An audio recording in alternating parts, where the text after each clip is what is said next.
Continuamos con esta cobertura especial de CNN Chile a esta crisis en Venezuela y a todas las repercusiones que han surgido después de que Estados Unidos interviniera militarmente, tomara y apresara a Nicolás Maduro y a su esposa y los llevara hasta una cárcel en Nueva York. Nos acompaña Alicia Contreras. Alicia, qué gusto nuevamente seguir informando esta noticia que es ser de alguna manera testigos de la historia, es lo que estamos siendo hoy por hoy.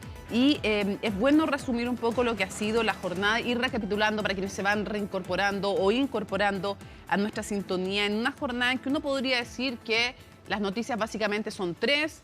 Nicolás Maduro ya entrando en tierra derecha en este proceso judicial en Estados Unidos, habiendo dormido en una cárcel en Nueva York, una cárcel de alta seguridad. Segundo, una entrevista de Marco Rubio en que el canciller, el secretario de Estado norteamericano, en que pone la cancha básicamente y de lo que son las pretensiones de Estados Unidos y hace definiciones importantes, estratégicas. Y tercero, la declaración de las Fuerzas Armadas venezolanas en voz de Vladimiro Padrino.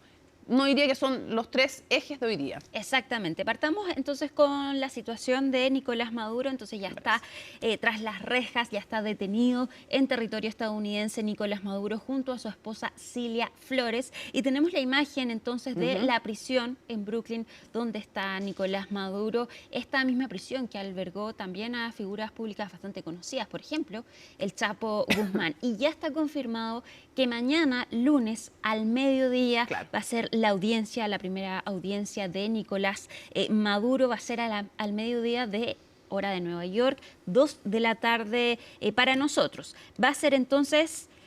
ahí tenemos la cárcel entonces donde está detenido Nicolás Maduro y también se registraron manifestaciones afuera de este centro a favor de Nicolás Maduro y en contra de la acción estadounidense. Dicen, nosotros no estamos a favor de la figura de Nicolás Maduro, pero condenamos energéticamente que un Estado extranjero, un país extranjero, interfiera en nuestro país. Esa es la crítica que hacen los manifestantes. La audiencia se va a realizar entonces mañana y va a ser ante el juez de distrito Alvin Hellerstein, según informó el Tribunal de Distrito de Estados Unidos para el Distrito Sur de Nueva York. Ahí se le van a entonces formalizar estos cargos relacionados con narcotráfico. Y el Departamento de Justicia también reveló entonces que este caso penal ya lo ha perseguido a Nicolás Maduro durante 15 años. Y sí, claro. Y es importante cuáles son los cargos, porque Pam Bodí, la fiscal general, básicamente lo que dijo es que está hablando de conspiración para el narcoterrorismo, conspiración para importar cocaína, posesión de armas destructivas, conspiración para poseer esas armas, además, entre otros, y conspiración para poseer además estas máquinas, porque cada vez que hay una conspiración, esto de alguna manera le sube un piso de gravedad a lo menos a el cargo que se ha hecho. Una cosa es tener algo y otra cosa es haber conspirado para lograr cometer ese delito. Entonces va sumando en el fondo cargos y que, o sea, cada uno de ellos pudiera ser, cada uno de los 4 por 20 años. Algunos dicen no se debiera hacer una sumatoria de 20 por cada uno, pero bueno, o sea, son años en prisión. Exacto, y hay que considerar que tiene alrededor de 60 años Nicolás Maduro, entonces son varios años los que permanecería en la cárcel. Ahora, también se espera que la defensa de Nicolás Maduro, que su equipo legal probablemente argumente que su captura violó el derecho internacional, que probablemente a eso apuntaría su equipo. La estrategia de defensa. Exactamente. Ahora, fíjate que estuve conversando sobre ese tema, reporteando con Jorge Contese, que es un abogado que tiene vasta experiencia en derechos humanos, pero también en temas de derecho internacional, y me decía varias cosas. Primero, no es venial decir si definimos a Maduro o lo nombramos como presidente o no. Hay muchos estados que no lo reconocen como presidente porque no le reconocen la legitimidad y equiparan el vocablo de presidente con el de mandatario. Como no recibió mandato porque no hay elección legítima, no ahora, sí la primera que tuvo, entonces muchas organizaciones y estados no le reconocen legitimidad a su presidencia, entre ellos la administración anterior, Biden. La administración Biden de hecho no lo reconocía como tal, pero no se podría dejar de decir que es jefe de Estado. Ujú. Si asumimos que es jefe de, o sea, si asumimos que es jefe de Estado, entonces ¿qué importancia tiene que en general los tribunales de Estados Unidos reconocen inmunidad al jefe de Estado del país que sea, de cualquier tipo de delitos? Le reconocen inmunidad si son cometidos en el ejercicio del cargo. Pero, pero, lo más probable es que prime, si me decía Jorge Contese, por sobre eso la deferencia con el Ejecutivo. Que si el Ejecutivo, es decir, el gobierno de Trump, no lo considera jefe de Estado porque lo decide no considerar así por no estar en el ejercicio del cargo, pero además porque no lo considera legítimo presidente, entonces que podría básicamente el tribunal plegarse a este desconocimiento de la inmunidad que podrían normalmente haberle reconocido a cualquier otro mandatario. Y lo otro, que en el derecho interno de Estados Unidos el modo de captura es irrelevante.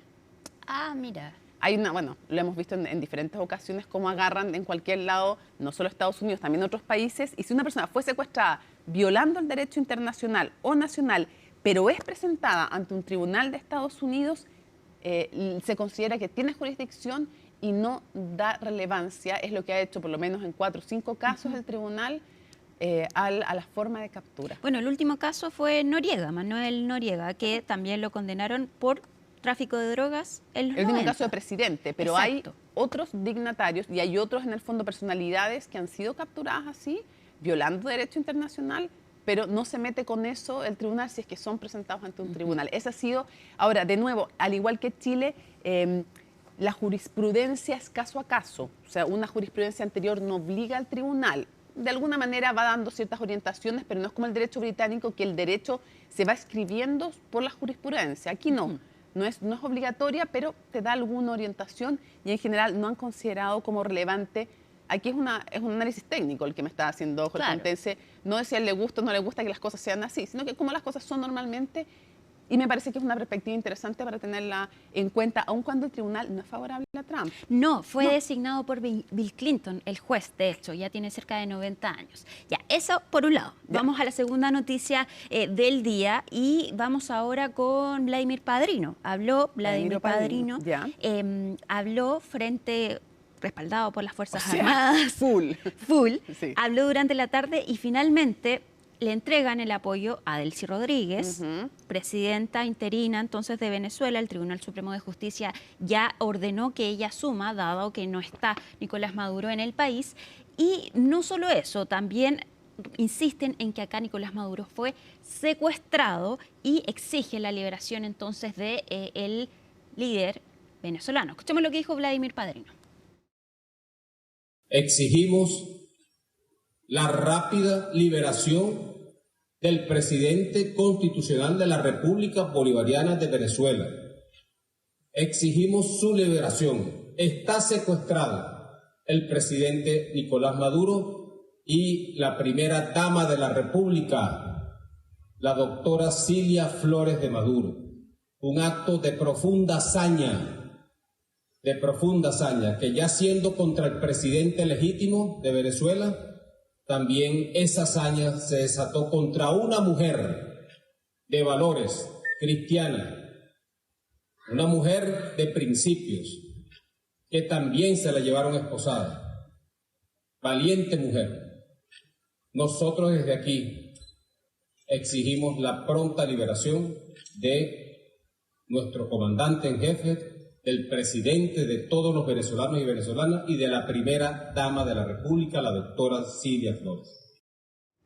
Ya denuncian entonces el secuestro de Nicolás Maduro junto a su esposa Cilia Flores, respaldan a Delcy Rodríguez entonces como la presidenta interina o encargada de Venezuela, usan la palabra presidenta encargada, y también hablan de este ataque por parte de Estados Unidos que dejó muertos en Venezuela. Dicen que toda la escolta, todo el equipo de seguridad de Nicolás Maduro fue asesinado, dicen que a sangre fría por parte de Estados Unidos, y hay reportes, por ejemplo el New York Times habla de 80 muertos en este ataque estadounidense. Por parte de Estados Unidos, ellos insisten en que no tuvieron ninguna baja en esta operación Resolución absoluta, entonces que duró cerca de 2 horas con 20 minutos y que finalmente termina con la extracción de Nicolás Maduro desde el lugar donde estaba durmiendo junto a su esposa.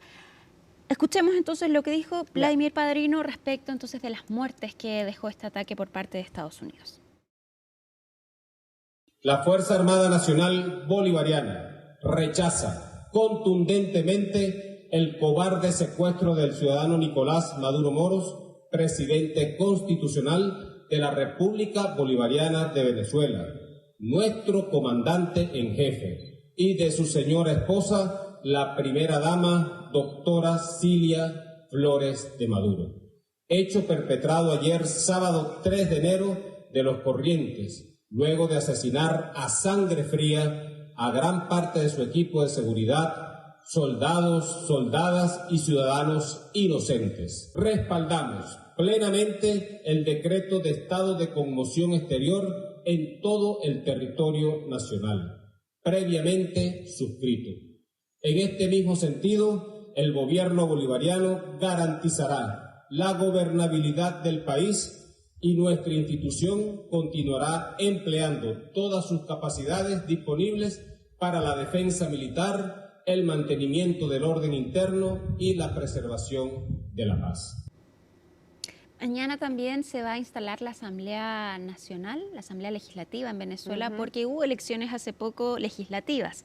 Se va a instalar dentro de lo que es una Asamblea Legislativa cooptada por el oficialismo. Jorge Rodríguez, hermano de Delcy Rodríguez, debería asumir nuevamente como presidente de la Asamblea Legislativa y se espera además que también ellos reconozcan entonces y respalden a Delcy Rodríguez como presidenta encargada. Todo en familia, tal cual. Bueno, vamos a seguir analizando esto y vamos a conversar con el fundador y exdirector del Centro de Estudios Políticos y de Gobierno de la Universidad Católica Andrés Bello de Venezuela, Benigno Alarcón. Me permito decir además uno de los principales analistas de ese país, que conversamos con él desde Caracas. Un lujo tenerte, Benigno.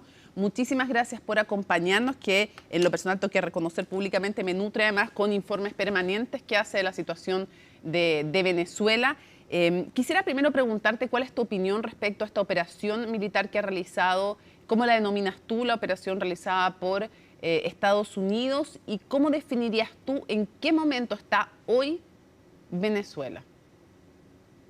Bueno, ante nada un honor estar con ustedes y muchas gracias por los elogios, ¿no? Inmerecidos. A ver, yo creo que la operación militar era algo esperado, esperado tanto por la población, porque el gobierno venezolano lo anunció muchas veces, como por los mismos anuncios que el gobierno norteamericano hizo en su momento. Así que creo que es algo que no fue sorpresivo, no se sabía cuándo iba a suceder y en qué términos iba a suceder, pero digamos que es algo que la gente esperaba desde hacía mucho tiempo. E incluso lo que uno empezaba a escuchar en la calle, hay que recordar que desde hace mucho tiempo, y incluso registrado por estudios de opinión recientes, una gran mayoría del país desea que haya un cambio político en Venezuela, que haya una transición democrática en Venezuela. Ya estamos hablando de nada menos que el 80% de la población, por lo menos, ¿no? Y entonces la gente, bueno, digamos que cuando empezó el año, cuando llegó el 1 de enero, pues la gente básicamente estaba, digamos que en un modo de desmotivación, diciendo, bueno, no pasó nada, seguimos igual, todo se mantiene igual. Y hay mucha gente que incluso hablaba de emigrar del país porque nada iba a cambiar. Entonces, el que haya sucedido y el momento en el que sucedió, digamos que en cierta medida la gente lo esperaba y de alguna manera algunos celebraron que sucediera, e inclusive muchas veces con hurras como si se hubiera ganado un partido de fútbol. Pero la realidad del asunto es que después hubo un silencio total sobre la ciudad porque hay mucho miedo a la represión, hay mucho miedo a que vengan por mí, a que me apresen por lo que yo pueda expresar o por las posiciones que pueda dejar conocer de manera pública, ¿no? Eso es un poco el ambiente que hemos tenido. Y desde tu perspectiva, es difícil saberlo, más aún en un régimen como el venezolano, pero desde tu perspectiva, y habiendo escuchado lo que dijo además Vladimir Padrino hoy día como máximo líder de las Fuerzas Armadas y teniendo ahora a la cabeza del país a Delcy Rodríguez, Y habiendo escuchado también las declaraciones del secretario de Estado Marco Rubio, ¿tú crees que aquí hay un enfrentamiento real entre Estados Unidos y los remanentes o quienes quedan en el poder del régimen? ¿O hay una connivencia de la cual no nos enteramos y están negociando a espaldas y esta postura dura con Estados Unidos es más una fachada? ¿Qué es lo que hay realmente? ¿En qué estado? Bueno, Es difícil sí, saberlo. tu pregunta es muy interesante y muy pertinente porque es la pregunta que se hace todo el mundo, no solamente fuera de Venezuela, sino también dentro de Venezuela. Evidentemente, guiarse por los discursos públicos puede desorientar mucho al final del día, ¿no? Porque cada quien le habla a su propia audiencia y trata de no perder el apoyo de su propia audiencia. Pero por el otro lado, yo creo que hay dos agendas que no necesariamente se encuentran, que no necesariamente coinciden, ¿no? Y la experiencia histórica lo que nos dice es que el gobierno, incluso con la participación de los hermanos Rodríguez, que ya llevan mucho tiempo aquí y que encabezaron todos los procesos de negociación, lo que han tratado de hacer durante mucho tiempo, y no debería extrañarnos que lo intenten hacer nuevamente, es ganar tiempo. Es tratar de mostrarse dispuestos a cooperar, si eso les hace ganar tiempo, y tratar, por supuesto, de que se reduzcan las presiones que hay sobre Venezuela. Y por el lado de los Estados Unidos, tratando de darles el beneficio de la duda a todo lo que ha venido pasando y a estas declaraciones que parecen contradictorias, parecieran que ellos quisieran manejar un proceso de transición tratando de tener una intervención mínima en el país, tratando de reducir costos y tratando de que esa transición se dé a través de quienes hoy manejan el poder, para no tener que hacerlo por la fuerza, por decirlo de otra manera. Y entonces tratan de hacerlo por la amenaza de lo que sucedió y de lo que podría suceder, por las presiones económicas que colocan sobre el país y sobre la élite gubernamental, tratando de ver cómo pueden obligarlas a hacer lo que ellos esperan que hagan. La gran pregunta, por supuesto, es si eso es posible, si eso lo van a lograr. Y si esto no se va a convertir, como ha sucedido en otras ocasiones, en un proceso que se extiende en el tiempo, y al final no pasa nada. Y esa es la gran duda que hoy todo el mundo tiene.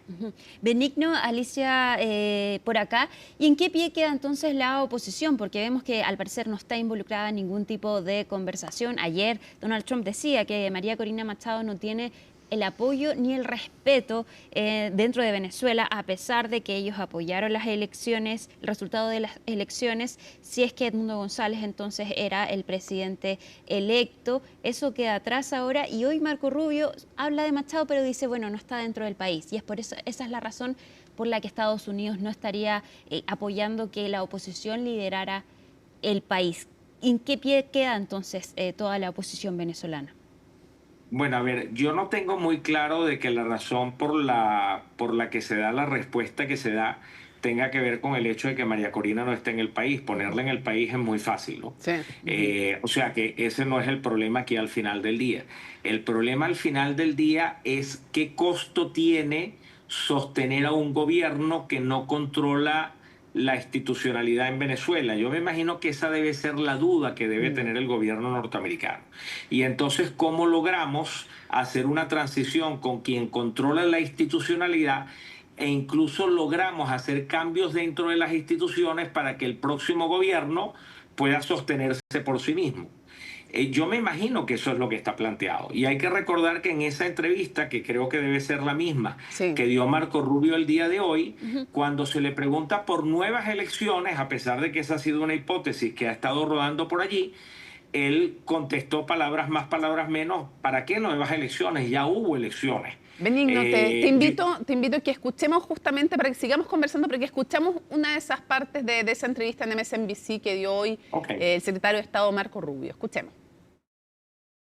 Elections? Well, look, Elecciones, bueno, este es un país que ha estado gobernado por este régimen durante 14 o 15 años. Las elecciones deberían haberse celebrado hace mucho tiempo. Se celebraron, las perdieron y no contaron los votos o se negaron a hacerlo y todo el mundo lo sabe.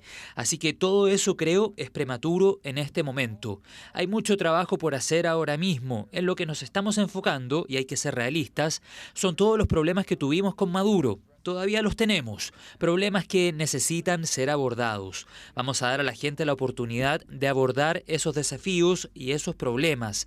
Hasta que no los aborden, seguirán enfrentando esta cuarentena petrolera, seguirán enfrentando la presión de Estados Unidos.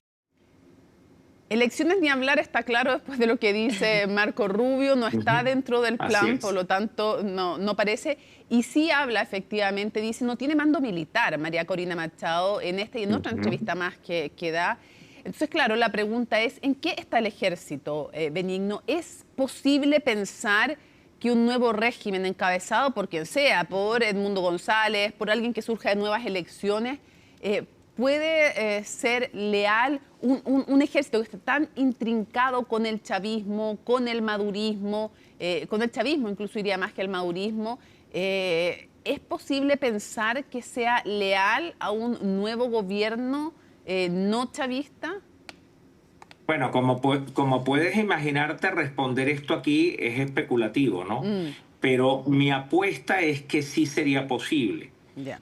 Pero un poco lo que trata la explicación que dan algunos es que aquí se necesita pues una transición con ciertos acuerdos, como sucedió por ejemplo en el caso de Chile, sí, para que esa transición sea sostenible. La realidad del asunto es que lo que sabemos es que en la elección del año 2024 la mayoría de los militares votaron por un cambio político, lo cual hace pensar que hacer un cambio de gobierno, siempre y cuando exista la legitimidad de ese gobierno, no debería ser traumático en el caso de Venezuela. Pero nuevamente, esto puede ser especulativo, esto puedo estar equivocado, pero la realidad del asunto es que yo pienso que sí sería posible. Pero creo que ante la duda, el gobierno norteamericano, para no tener que meter 100.000 tropas en Venezuela, para blindar a un gobierno nuevo que piensa que no puede tener control sobre la situación, pues pareciera que prefiriera que los cambios institucionales se den antes de que un nuevo gobierno entre. Y pareciera que eso es lo que está en la agenda de ellos. La gran pregunta nuevamente es si eso puede funcionar. Y ahí yo te confieso que tengo mis grandes dudas. Y seguramente va a haber un cronograma con unos hitos que si no se cumplen, obviamente el gobierno de los Estados Unidos va a tener que reevaluar su planteamiento para ver si puede seguir por esa vía o tiene que modificarla. Benigno, ¿plazos de cuánto tiempo crees que estamos hablando? Bueno, fíjate, de esa misma entrevista que por cierto dio Marco Rubio, pareciera que hay unos hitos que están fijados en pocas semanas. Creo que se refirió a 3 semanas y a 3 meses. Entonces, no sé si hay un cronograma planificado con esos hitos, pero pareciera al final lo que queda es que ellos están pensando en un plazo relativamente corto. Pareciera no ser un largo plazo lo que está planteado aquí. Mira, inclusive es llamativo que esta mañana, creo que fue esta mañana, hubo una declaración de las autoridades aeronáuticas de los Estados Unidos donde decían que la cuarentena, por decirlo así, aeronáutica quedaba levantada y eso se revirtió ya después de las declaraciones del ministro de la institución militar y de las declaraciones de ayer de Delcy Rodríguez, se echó para atrás ese levantamiento y se habló nuevamente de que se mantiene un estado de alerta y una situación restringida hasta el mes de febrero. Entonces, esto pudiera ser la respuesta a las respuestas que hubo en Venezuela en este momento, que a lo mejor no gustaron allá. Pero nuevamente, todo esto sigue siendo muy especulativo. Son interpretaciones que nosotros hacemos de decisiones que toman otros y que no conocemos del todo sus motivaciones. Benigno Alarcón, se nos ha hecho cortísimo el tiempo, pasó volando, así que te anuncio que te vamos a seguir molestando durante las próximas jornadas para poder aprender más de ti, tener más de tus conocimientos. Y muchísimas gracias por toda la información que tan generosamente además nos entregas fuera también de pantalla. Así que muchas gracias, Benigno. Bueno, gracias a ustedes. Un honor acompañarles. Un abrazo.